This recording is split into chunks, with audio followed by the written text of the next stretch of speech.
Madame El-Kaïm Sartre, je vous remercie beaucoup de nous accueillir aujourd'hui et de nous faire entrer ainsi dans l'univers de votre père. Nous sommes, si vous le voulez bien, en 1964. Votre père a donc une soixantaine d'années. C'est un homme qui est au fait de sa gloire littéraire. On lui propose même le prix Nobel et voici qu'il le refuse. Quel est cet homme qui, au plein fait de sa gloire, alors que d'autres aimeraient bien qu'on leur propose le prix Nobel de littérature, le refuse? Qui est cet homme? C'est un homme qui, à l'époque, a 58 ans et qui est, pour son travail, en pleine maturité, qui commence déjà à travailler contre la montre, c'est-à-dire qui se sent à peine le temps d'achever ce qu'il a à faire.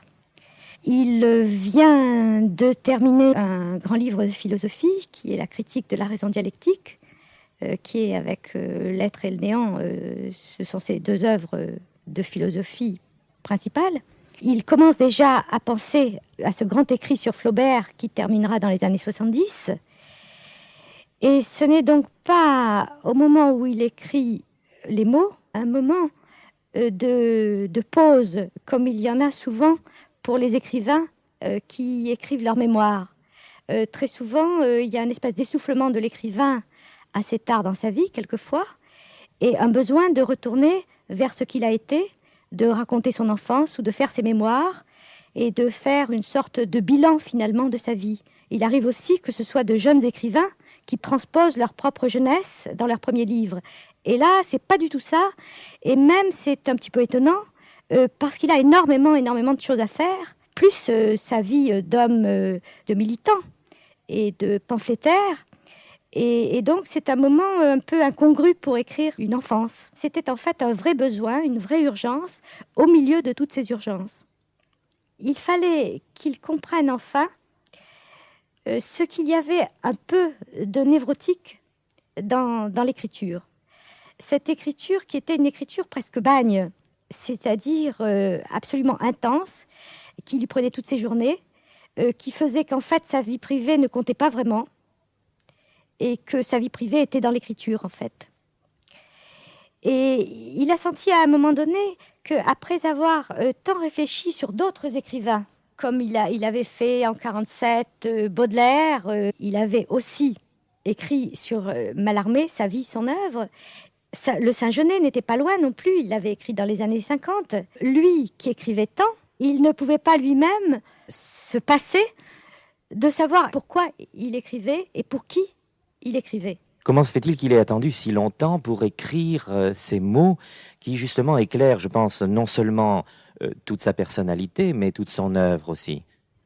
En fait, il y pensait dès les années 50. Il y a même pensé au moment où il écrivait les carnets de la drôle de guerre en 39-40. Et le premier titre des mots devait être Jean sans terre. Et Jean sans terre, ce roi anglais, c'était lui-même. Sans terre, c'est-à-dire sans place dans le monde, sans territoire, sans assise. Son père était mort quelques mois après sa naissance, et que donc c'est son grand-père qui avait repris les rênes paternelles, à la fois pour lui, et qui avait quelques mois, et qui était brusquement sans père, et pour sa propre mère, qui avait une vingtaine d'années, et qui est redevenue une fille mineure.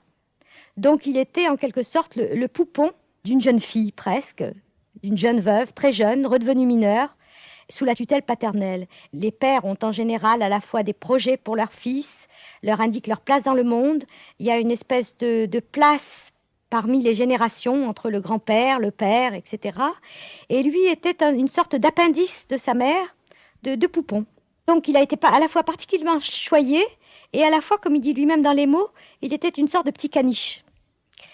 Et donc, comme un caniche, il lui fallait faire le beau. Lorsqu'il pense à toute cette période, il en a une profonde horreur. Mais comme c'est en même temps la période où la culture est entrée en lui par le milieu de son grand-père, ce milieu de petits bourgeois professeurs assez cultivés, et la bibliothèque était celle de son grand-père, par exemple. Comme c'est à ce moment-là qu'il a eu un premier rapport avec la littérature, il s'est demandé à bon droit en quoi ces premiers rapports ont été entachés de toute cette comédie qu'il jouait pour les adultes. C'est un peu une sorte de psychothérapie finalement qu'il fait à retardement? C'est une psychothérapie si on veut, Mais c'était pas seulement un besoin pour lui-même. Je crois qu'il y avait une sorte de rapport avec ce qu'il appelle dans Qu'est-ce que la littérature un contrat de confiance entre lecteur et auteur. S'il voulait savoir s'il était, c'est qu'il a toujours insisté sur le fait que l'homme est en situation dans le monde. Ancrage dans une classe, dans une famille, etc. Et que si l'on ne tient pas compte, pour s'en arracher peu ou prou de tout cet ancrage, on écrit à partir de cet ancrage sans même s'en rendre compte, et on part de ses propres intérêts idéologiques. On doit donc, avant d'écrire, d'une certaine façon, prendre sa distance par rapport à tout ça. Et donc le lecteur est en droit, et c'est ça ce qu'il appelle le contrat de confiance, de savoir de quel lieu cet écrivain qui lui parle, de quel lieu il parle.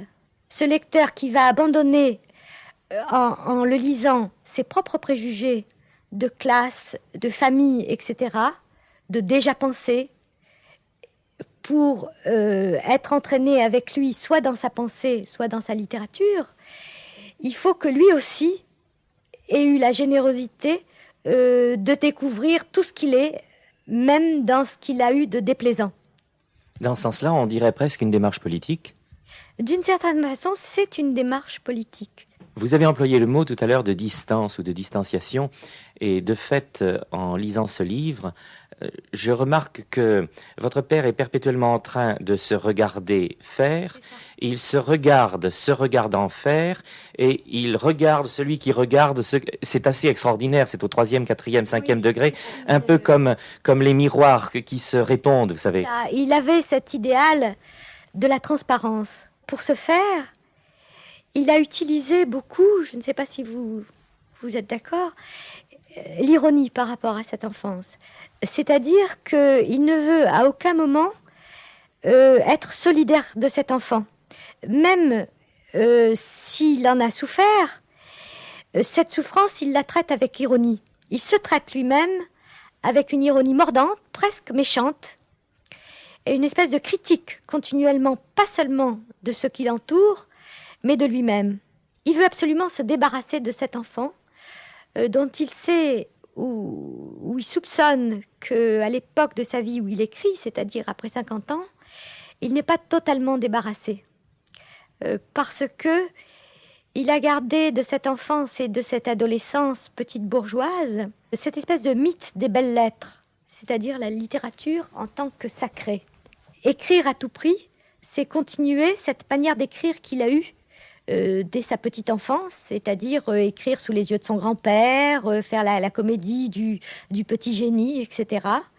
Et vraiment, il se demande en quoi c'est resté dans son âge adulte. Et quand il écrit, du coup, il se sauve ou bien il s'abîme?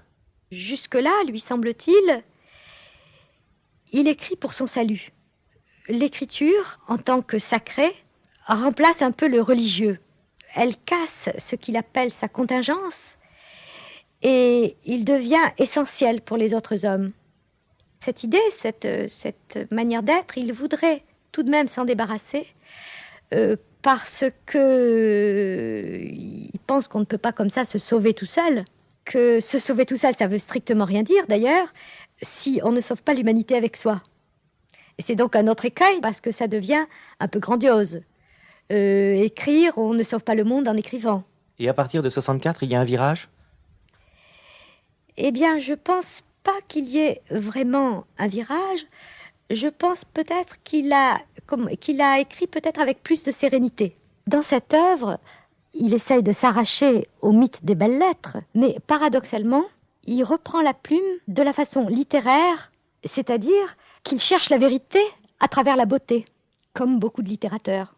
Alors que jusqu'à présent, pour écrire par exemple la critique de la raison dialectique, on se sert des mots comme outil. Et donc, bien sûr, on peut avoir ça et là de très belles phrases, et moi j'aime beaucoup les styles de Sartre.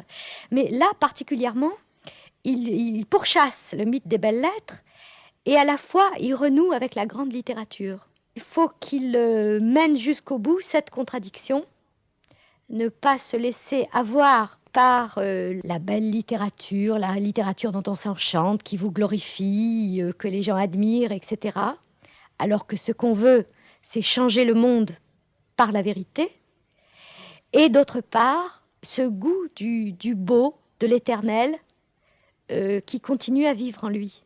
Eh bien, nous allons ouvrir à deux battants maintenant les portes de ce livre et nous écoutons Les mots lus par Michel Bouquet. Je vous remercie.